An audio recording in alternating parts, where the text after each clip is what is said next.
Do you remember when you first realized that your computer was more than just a monitor and keyboard?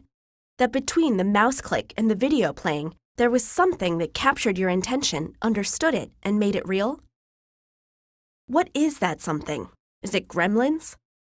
Let's imagine that we can shrink down to the size of an electron and inject ourselves into a click of a mouse. If you took your mouse apart, you'd see that it's really a very simple machine. It has a couple buttons and a system for detecting motion and distance.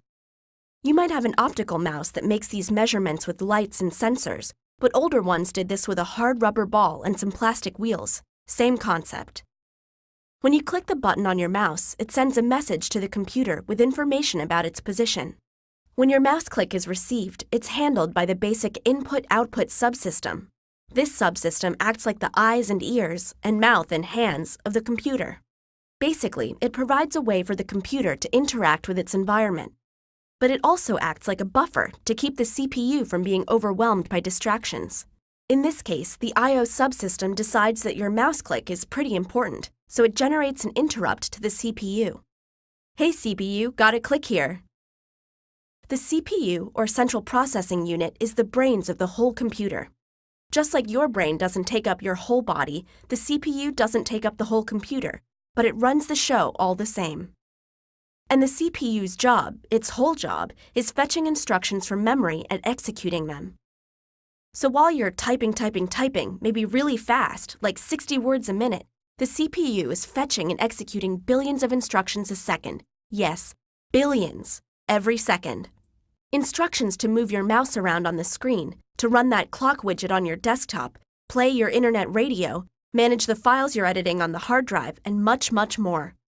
Your computer's CPU is one heck of a multitasker. But oh my gosh, there's a very important mouse click coming through now. Let's drop everything now and deal with that. There are programs for everything that the CPU does. A special program for the mouse, for the clock widget, for the internet radio, and for dealing with letters sent by the keyboard. Each program was initially written by a human in a human-readable programming language like Java, C++, or Python. But human programs take up a lot of space and contain a lot of unnecessary information to a computer, so they're compiled and made smaller and stored in bits of ones and zeros in memory. The CPU realizes that it needs instructions for how to deal with this mouse click, so it looks up the address for the mouse program and sends a request to the memory subsystem for instructions stored there. Each instruction in the mouse device driver is duly fetched and executed. And that's not nearly the end of the story. Because the CPU learns that the mouse was clicked when the cursor was over a picture of a button on the monitor screen, and so the CPU asks memory for the monitor program to find out what that button is.